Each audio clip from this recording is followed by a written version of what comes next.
Welcome to the Stetzer ChurchLeaders Podcast, where we're helping Christian leaders navigate and lead through the cultural issues of our day. My name is Daniel Yang, the director of the Church Multiplication Institute, and today we're talking to Dr. Bryan Loritts. Bryan's teaching pastor at the Summit Church in Durham, North Carolina, president and founder of Kainos Movement, and vice president of regions for the Send Network. He's author of several books, including The Dad Difference, the 4 most important gifts you can give to your kids, and his latest is The Offensive Church, breaking the cycle of ethnic disunity. But before we talk to Bryan, we want to remind you that if you're enjoying these interviews, leave us a review. But first, let's go to Ed Stetzer, editor-in-chief of Outreach Magazine and the dean of Talbot School of Theology. Bryan has been on the podcast before. Yeah, he's also been on the radio show, so I get him confused sometimes. But Bryan's a friend. This is an important topic for us to discuss. Bryan and I have a little history around this too. We'll talk about as we go through this. We did a broadcast from the National Civil Rights Museum, the site of the Lorraine Motel. So we'll talk a little bit about those things as well. And Bryan, I guess the question I just want to start with is the whole theme of the book. It's a little tricky because the word offensive can mean different things depending upon usage.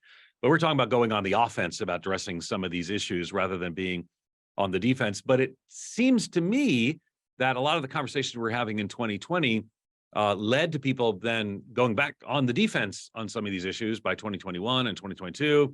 You're calling them to step into the conversation. Talk to us a little bit about why you think that's important in the time we find ourselves. Yeah, Ed, thanks. Honestly, the title is meant to be a bit of a double entendre. Because I don't think we can truly play offense without offending some people. So it's not meant to be contentious or any of that, but it's just kind of the nature of the beast. Yeah, I think, over my years just doing this work, I think the race conversation kind of rises and falls with what's happening in our world and the news cycle, right? So George Floyd happened. And there's kind of this rush of give me something to read. Let's talk about it. Let's do a message, and praise God for that. But then, the marches subside, the news cycle dies down, and we kind of go back to business as usual. And I think basically our posture has been one of defense when it comes to the race conversation. And I want to anchor all this in Matthew chapter 16. I'm guessing you all have been to Caesarea Philippi, and you walk in and there's that big rock platform where the festival of Pan was held, which was this highly immoral festival. And Jesus marches his disciples in, and he ultimately says, upon this rock, I will build my church. I remember the first time being in Caesarea Philippi, and I was with a guy by the name of Ray Vanderlyn, and Ray pointed to that rock, which blew my mind because I was always schooled that the rock was Peter's confession. And historically, Catholics have said, no, the rock is Peter itself. And it just kind of clicked that Jesus says, I'm going to build my church in immoral settings and places, and the gates of hell will not be able to prevail against it. And as we know, gates guard, gates play defense. And so Jesus postures hell on the defensive and church on the offensive. And so we want to use that text in the book to talk about what is a way in which we can play offense when it comes to what I call ethnic unity. Yeah, when it comes to the United States, racial division, and then the American church in particular, and there are a lot of other books that have been helping us understand this. But Bryan, from your perspective, your own experience, give us some examples where you see, here are the divisions that exist still, and they become more sophisticated maybe, and specific around Black-white issues. Yeah, so that's a great question. I want to clarify the book. I really tried my best in the book to not limit the discussion to what some have called the Black-white binary, right? I think the COVID pandemic revealed a lot of tension, a lot of hate was really levied towards our Asian siblings. And so this is definitely supersedes that, but historically, the polarization has been most entrenched among Blacks and whites. This book, while looking at some of the issues and the problems, I wanted it to be really solution-driven and oriented. But one of the problems that we talk about is the fundamentalist modernist controversy that happened in the earlier part of the 20th century, where essentially you had people who said, some people said the gospel is really just vertical. It's me and my relationship with God.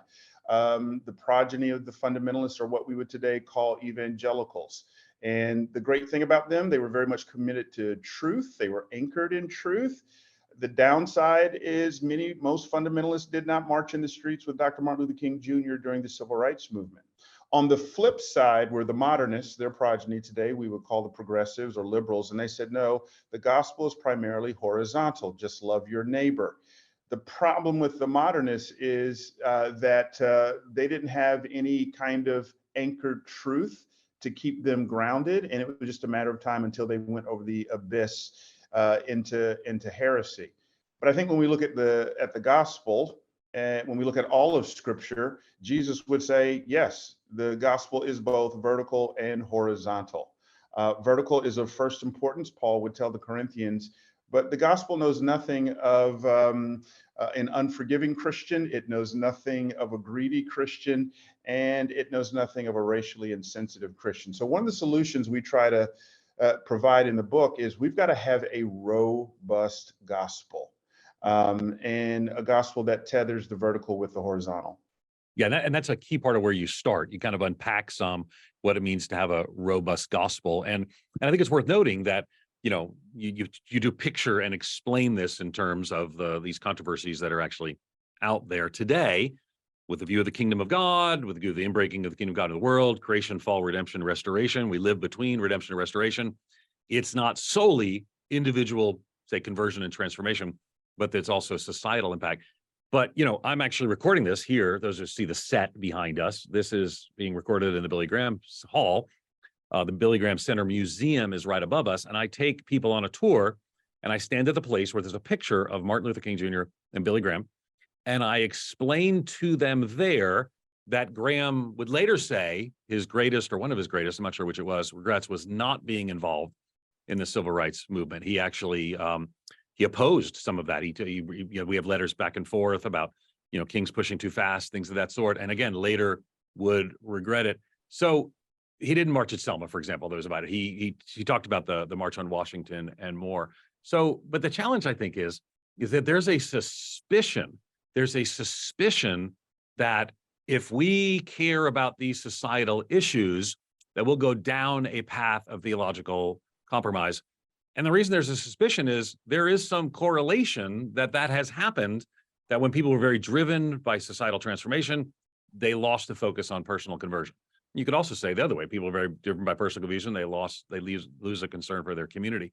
So how do we make the case that we can do both of those things, go on the offense to do both of those things?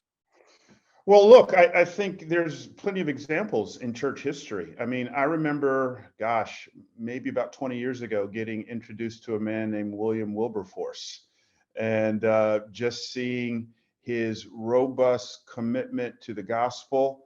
He gets saved at the age of 25. He happens to be a member of parliament leading a nation that was thriving off of the economic and social evil and injustice of slavery. And yet he fought for 20 years. In fact, there was a group of them called the Clapham sect. And, they did things like, what if we don't eat sugar until slavery is brought down, because most of the slaves are working the sugar plantations. And yet not once did they lose their robust commitment to the faith. Earlier, there's just so many examples, Christians starting hospitals, Christians caring for orphans. That's kind of the foundations of our faith. The other thing I would say is when people raise that concern, and hear me, it is a good concern. And there are examples of plenty of people. I've got contemporaries and colleagues who it's obvious that their gospel of racial reconciliation is bigger than the gospel of Jesus Christ. And they're single issue individuals. That's a tension we have to live in, and there is room for gross error. The problem I have with a person who lifts that up as a pushback is that tends to not work. I don't hear that same argument as it relates to the necessary fight for the unborn. Right? So that same person won't use that same argument. Instead, they'll do the exact opposite. We got to lobby, we got to march, we got to get the right Supreme Court justices in there. We've got to roll out this plan. Yes and amen to all of that. So I don't want you to hear me pushing back against that, but we just can't limit it to that. So much over the last maybe 20 years or so has advanced the multi-ethnic church and the conversation around that. And you think about Michael Emerson, Christian Smith's book, Divided by Faith, that came out roughly about 22 years ago. And you wrote in your book, Bryan, and I'm going to quote you, it says, "I fear if followers of Jesus do not act, the strides taken over the last 20 years in the multi-ethnic church will be irreversibly revoked." And I'd like to hear, like, what is it that you saw over the last 20 years that you saw was progress? It was good. But then what you're seeing threatened that, and that if we don't actually take action right now, we might actually lose some of the things that we've seen happen over the last 20 years. Great question. I know you guys are numbers and stats people. There was a great stat that came out. They did a study of the multi-ethnic church in evangelical spaces. So this isn't the multi-ethnic church in mainline spaces. I think the study ran from 1998 till January of 2020 or 2021. I think it's 2020. And the multi-ethnic church in evangelical spaces had grown from 7% to 22%. So there was a tripling effect. That study was done by James Davison Hunter and some of his colleagues. Wonderful. What I felt and heard a lot during the pandemic, because I think the pandemic was a perfect mixture of geographic distance. So now we're quarantined, we can't be together, racial turmoil and strife, and then you mix in a very contentious political campaign that culminated in the January 6th insurrection. And because race is always mixed in with that, and we weren't together to at least try to hash things out, I heard a lot of individuals, and particularly minorities who were a part of multi-ethnic churches, just saying there was fatigue, there was frustration, there's this thing in which I'm done. Like, I've given this project a shot, and I don't feel like my pastor said enough, or my pastor said the wrong thing. I'm just out. So I'm waiting on the next round of stats post-pandemic to see what the numbers are. But I fear that we have people who've gotten a taste of the multi-ethnic church. The problems hit the fan. They didn't like the response. And now they're just like, I gave it a good try and I'm done. Yeah. It's almost in the same vein of deconstructing, if that makes sense. Yeah, so we'll drop in the show notes a couple things about that. The article in the New York Times called "The Black Exodus." It talked about some of the folks leaving, African Americans leaving, predominantly evangelical spaces, and it is kind of a question. I did a consultation with a church. You know the name of the church. It's a multi-ethnic church, and with the leaders, it was multiracial. It wasn't just the black-white binary, but I remember an African American elder of the church said, we need to talk more about these issues, and it was a good, honest conversation. And those are often lacking. People staying at the table is a key thing. And then an Anglo elder said, I think we've had so many conversations about these things, and it's sort of this tension that's there, but there are questions about what that means for the multi-ethnic church. Also in the show notes, we'll put in the presentation. I wasn't able to go to the multi-ethnic church conference that Mark DeMaz does. I was teaching in Oxford, but I did a presentation from there. I went through the history and kind of talked about some of the stats that you're talking about as well. But there is a sense that it's, you don't know, no one person speaks for everybody. It's not like, well, this is what all Asians think or Latinos think or African Americans think. But there is a sense that we've got to figure out how to walk this journey together. And people are mad around these things. We did our broadcast from the National Civil Rights Museum, and we had a great response. We also had a lot of pushback from that as well. I still remember when you called me and asked me to host it. I was like, I don't know, and then I was so glad I did. But so how do we have these conversations in ways inside the church for people who love the gospel and who love the scriptures, who also see that we've got more to do and further to go? What do you think? Yes, I think what you all are pointing to is just the reality of what the New Testament deals with. I mean, listen, the basic norm of the New Testament church was multi-ethnic. It's Romans 1:16. Paul says, "I'm not ashamed of the gospel's power of God unto salvation to everyone who believes, to the Jew first, also the Greek." I actually think this is kind of Paul's missiological playbook. I think when Paul walks into a town, first question, where's the synagogue? He wants to preach Christ to the Jews, but then he's not done. He wants to, because he has a gospel greed to reach the whole town, He doesn't want to just reach a certain demographic. He moves from the Jews to the Gentiles. 1 Corinthians 18 says that he was reasoning with the Jews and the Greeks. In Athens, he leaves the synagogue, goes up to Mars Hill. Ephesus, we see the same pattern over and over. And then what emerges are these churches where, for the first time, Jews are having substantive, consistent encounters with people they were taught to avoid. Because of that, there's the mess. There's a headache. Why does Paul talk so much about food? It's not because he's a foodie. It's because now we've got Jews and Gentiles together, and the Gentile family invites the Jewish family over to Sunday lunch, and there's a slab of ribs. Being from Memphis, it was dry rub on the ribs, you know? So I guess that's just my way of saying these things. It's a headache in a multi-ethnic setting. But it's definitely worth it. And so here is Paul. He's continuing to drill down, and his discipleship strategy, and this is what I try to outline in the book. I want people to flip a switch, because typically when we talk about ethnic unity, the first thing, and oftentimes the sole thing we think about, is the sermonic moment. And I want to take the pressure off. Should you say something from time to time? Absolutely. Absolutely.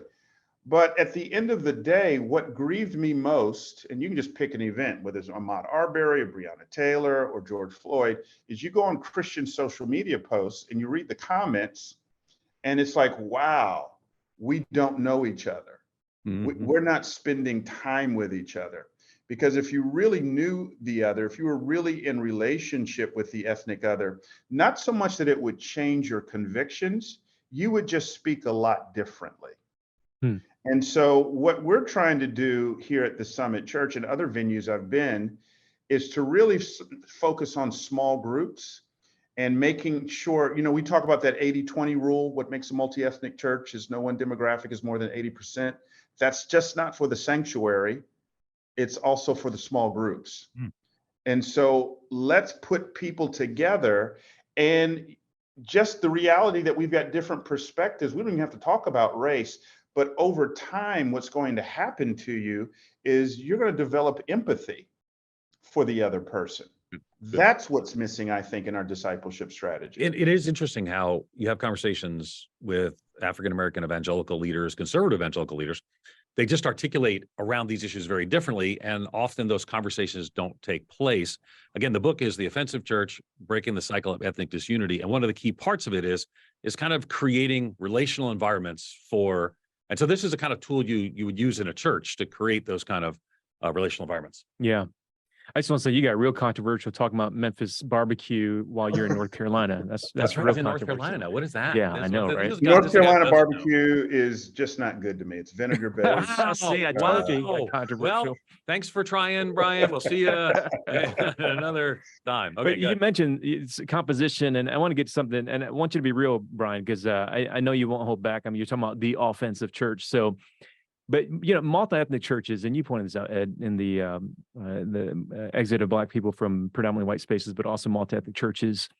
Like multi-ethnic churches often feel homogenous in culture. And then you have to ask the question underneath that, you know, is it just optics? I mean, are we just talking about diversity quota?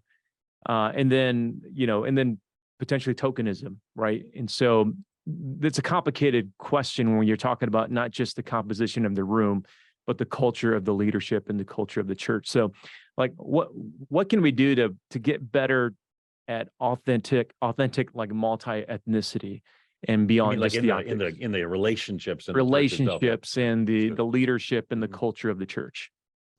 Yeah, I don't want to nerd out on you too much, but there are several different types of multi-ethnic churches, and what you just put your finger on, I think, is one of the most difficult kind of churches to engage in. It's the multi-ethnic monocultural church, right? Where there's different faces, but it's clear there's a strong master culture here. And when I look at Acts chapter 15, right? So here's Paul and Barnabas, they're coming back. God's done amazing things. They've planted these churches, multi-ethnic churches. And then the Judaizers are sliding in behind them, telling these new Gentile converts, look, if you want to get to the varsity side of the kingdom, you need to be circumcised. You need to adhere to the works of the law. And these Jewish leaders, First Church Council, Acts chapter 15, they render a verdict. And essentially what their verdict is that in the Church of Jesus Christ, there is to be no ethnic home team. That when you've got these different groups coming together, we're not going to make the Gentiles assimilate culturally. Now, it's not a free-for-all, because they do say, here's what we want you to do, but there's latitude to be who you are uniquely and engage in the cultural preferences and norms, right? And I think we need more of that. But here's the key to Acts 15 to me. It wasn't Gentiles making that decision, because culturally speaking, Christianity arises out of some very Jewish cultural norms and practices. Initially, those who were occupying seats of power just happened to be Jewish men. It was those Jewish men who made the decision to give power away.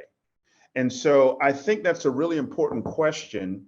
If a church really wants to be multi-ethnic, I think those in power have to look for opportunities to responsibly empower people of different ethnicities and cultures. That's Acts chapter 6. There's a problem that's arisen. It just so happens that all of the names of the individuals happen to be Greek names. That was an intentional move. I don't see enough of that happening. I think, and I'll throw this in here too. One of the things that we're really working on, we're establishing a tool right now at the church, is that because this is a discipleship issue, people come into this race conversation all over the map. And essentially at Summit, we've identified three kinds of people when it comes to the gospel and race: the ready, the reluctant, and the resistant. And all of this is based out of John 4. If we had time, I'd walk you through it. But the ready is just as it sounds. These are people who are ready to engage. By the way, ready does not mean mature. Sometimes the most immature person in this conversation is the ready, because they tend to be single issue focused people. On the other extreme are the resistant. No matter what you say, no matter how carefully you say what you say, they're just not going to be convinced. They typically are the loudest people. My experience in conservative white evangelical circles is that the largest demographic of people are the reluctant. They're open but cautious. With the right kind of pastoral pace and maturity, they can be brought along. And so we're trying to identify where people are and then appropriately lead them into this process of discipleship. Okay, so I think this is where this is a discipleship issue, but the reality is that reality, as if you're not speaking the reality, but the reality is that there is, like our mutual friend, I preached recently for Charlie Dates, and I would use the term centering. There's a kind of a centering culture, and that's African-American cultural context. Now, should I look to or expect that church to be more reflective of multiple cultural expressions? It's in a predominantly, overwhelmingly African-American community. Or let's jump over to the Hmong community in Detroit. Let's jump over to a predominantly white community in Montana. So what then is our responsibility or desire to think about multi-ethnicity in places where there is not just whether you're in Raleigh-Durham, I'm in Southern California. So that's a natural place to be more multi-ethnic, though it takes work. Does that mean it's true for everywhere, for everyone? How do we do that? And I would be remiss if I didn't acknowledge this. As a Biola board member, Ed, you are the best hire we've made in recent years. So you're very gracious, brother. Have you on board.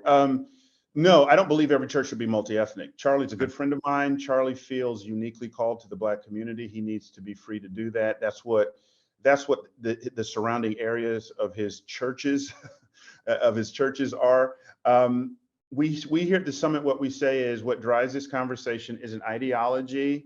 It's not politics. What drives it is mission. In our mission field here. Wait a second, I'm a little confused. Did you say what drives this is ideology or not? You said is. I think you meant is not. Okay. I'm sorry. Okay, no worries. Not ideology. What drives it is mission.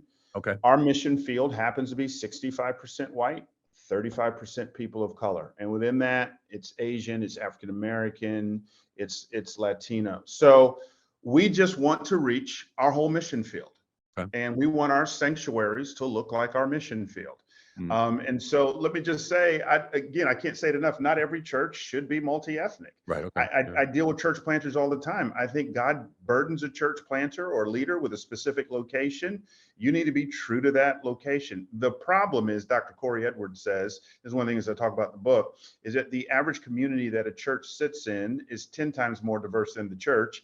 And the average schools in the community that a church sits in is 20 times more diverse than the church. So in general, the church is lagging behind. Right. And I think I wholeheartedly agree with that. And I think why I appreciate what you're writing. And again, just to remind everybody so they can get a hold of the book as well. I mean, it's called The Offensive Church. The full title is Breaking the Cycle of Ethnic Disunity. And I think that key thing is that cycle of ethnic disunity is a key that you hear there. So it's a tool, resource, opportunity to address some of these issues in the local congregation. The book came out July 23, so it's new. So I want to encourage you to pick it up as well. So what are some helpful and harmful ways you've seen churches try to respond well and build better bridges for ethnic unity? So start with some good ways and then maybe help us see some mistakes. Yeah, I got a friend of mine who is venturing out in this area, and he calls what they're doing ethnic harmony. And he says our church is making 3 commitments. We want to learn together, lament together, and live together. I think these are just wonderful opportunities. And so, whether or not it's reading a book or they do like a civil rights bus tour that they go to various kind of stops there in the South. They take opportunities to lament together. I would actually encourage every church to think about that when some maybe national crisis happens and it's clear that there's a racial undercurrent together. I think we need to do what the Bible says: grieve with those who grieve. I can lament with someone without rendering a verdict. I think that's a very important distinction to make. I know a lot of churches who are hesitant to do anything because they're like, well, let's just wait till we get all the facts. And I see the wisdom in that. But when something is obviously racially motivated, I think we can stop and go, there's a community of people who are hurting here.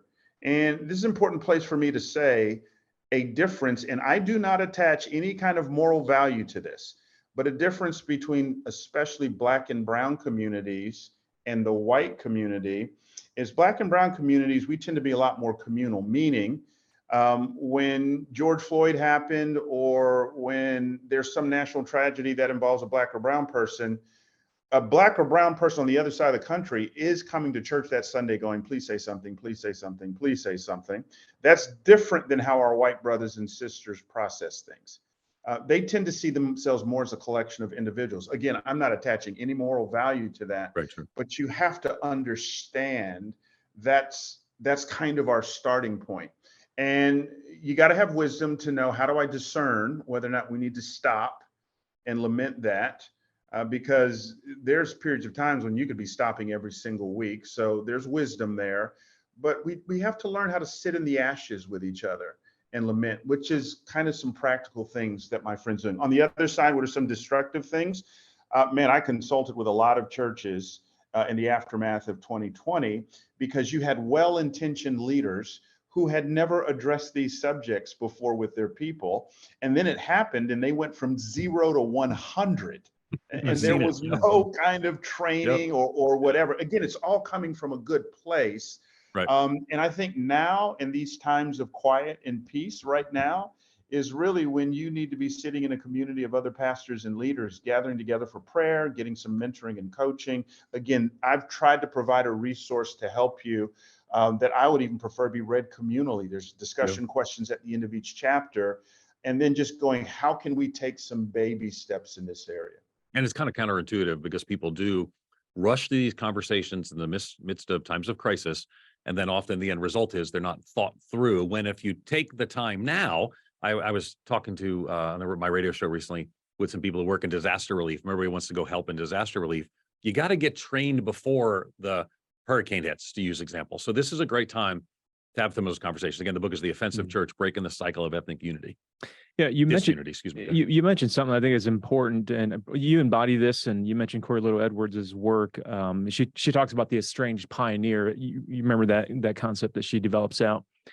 And she saw it specifically around African American, Asian American pastors of multi-ethnic churches. And so I want to get into your story a little bit and maybe be more anecdotal about your personal life. But when you find that you're the one holding the space for people, when you find that you're the one that's trying to create the space for people, and you feel the tensions because you left a predominantly African American community, and now you're in a multi-ethnic or maybe a space that's not predominantly African American. A space that's not predominantly Asian American.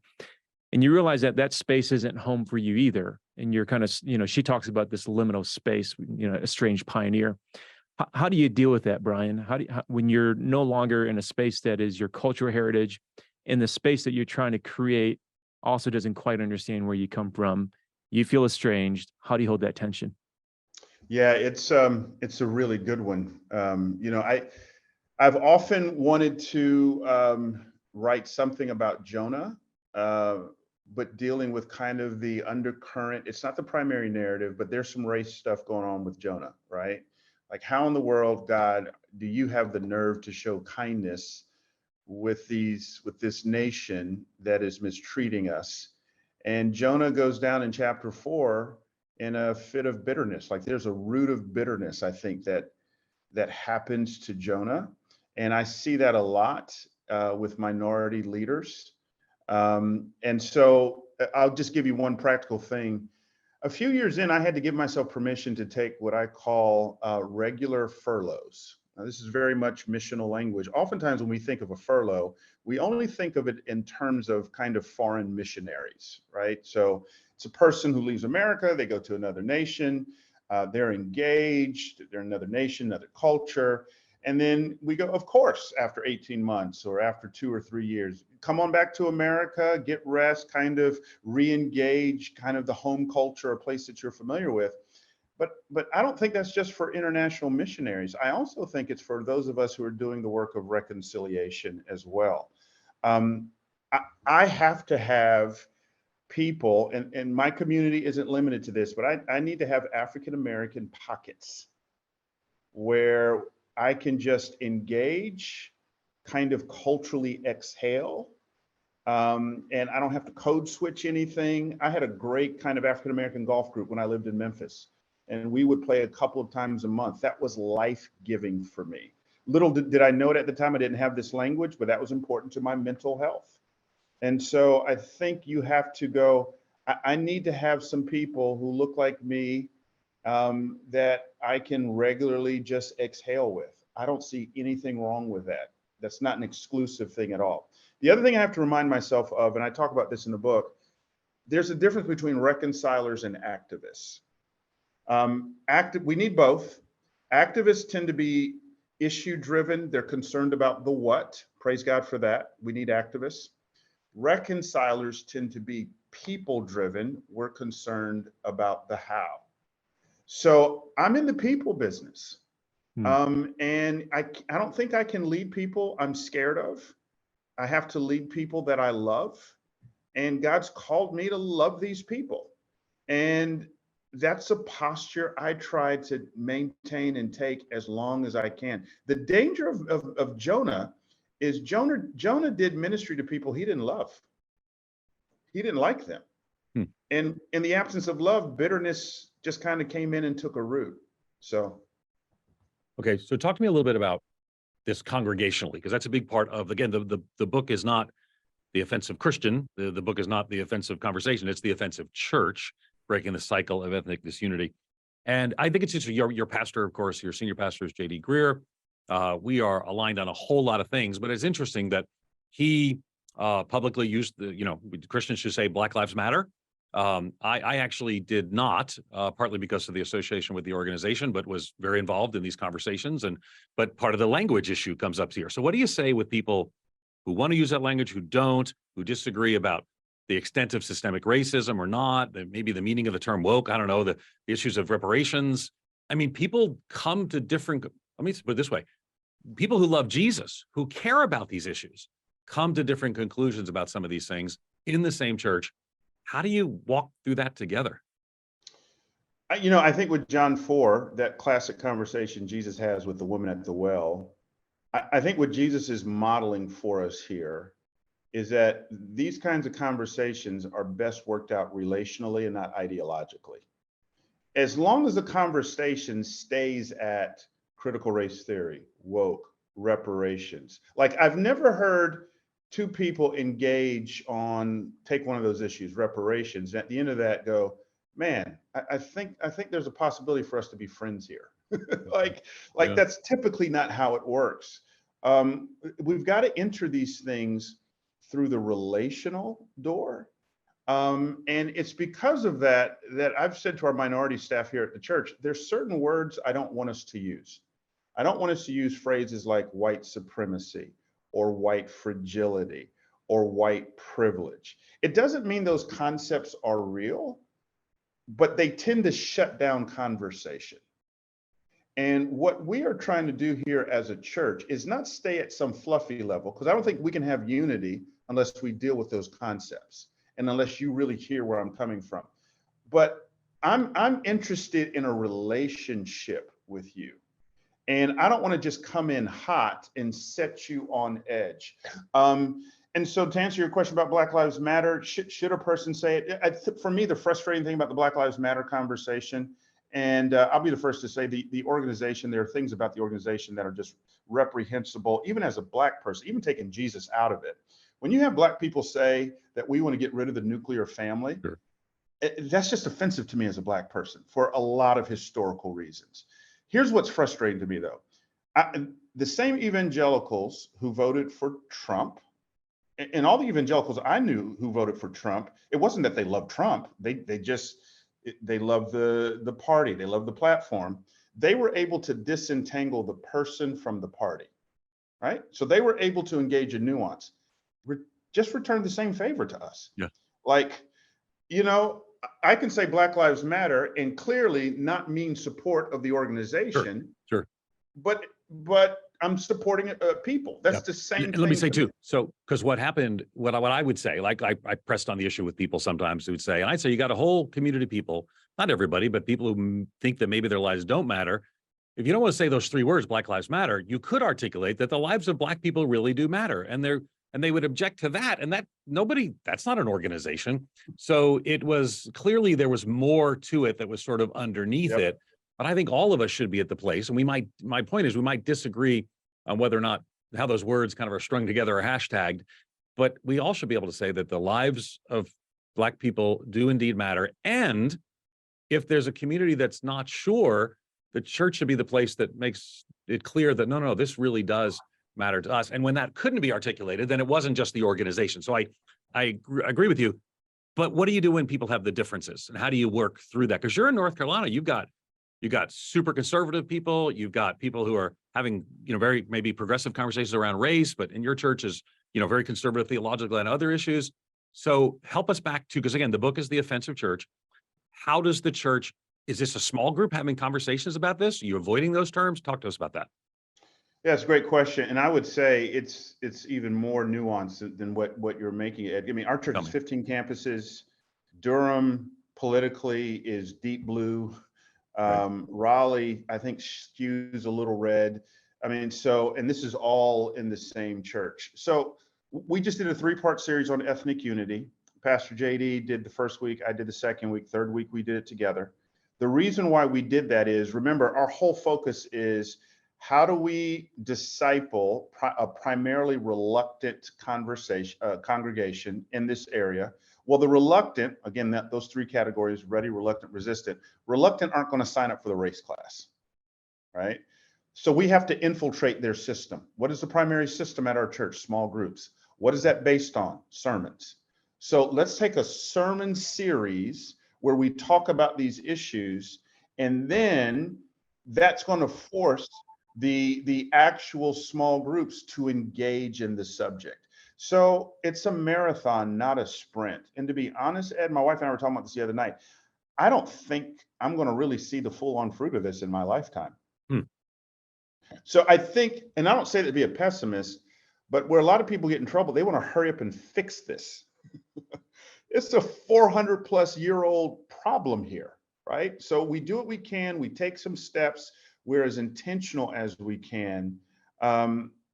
But if we move too fast on this, I fear we're going to do even more damage. Give us a closing word of exhortation. Pastors and church leaders, again, the book is The Offensive Church, Breaking the Cycle of Ethnic Disunity. In a lull, maybe it's a lull, but of course, when the podcast comes out, we don't know when this conversation is on the front page of every news channel again. But right now in a lull, why is this the time, and what should they do to help have better conversations around issues of race and ethnic unity? Well, I would just keep the main thing the main thing. We are gospel people, but I just would encourage you to ask the question, what do you mean when you say the gospel? And of course, the fact that Jesus Christ died in our place and for our sins, and because of the substitutionary atoning work of Jesus Christ, we are reconciled to God. But that reconciliation ministry doesn't stop. The gospel also pushes us to be reconciled to each other. So I just want to encourage leaders to exercise wisdom. Leadership 101 says we can't take people to places we're not personally traveling to ourselves. And so go on this journey, recruit people to mentor you, ask questions, and then it's going to take some courage. At the end of the day, you can't be a people pleaser and engage in this work at the same time. There will be people who, no matter how carefully and how methodically and how winsomely you hash these things out, will leave. But it's sort of like Jesus in John chapter 6, when the larger group of disciples left, he turns to the 12 and says, do you want to go too? Again, we're not saying that to be snarky or whatever, but it does take a measure of courage anchored in the gospel. You've been listening to Dr. Bryan Loritts. Be sure to check out his book, The Offensive Church, Breaking the Cycle of Ethnic Disunity.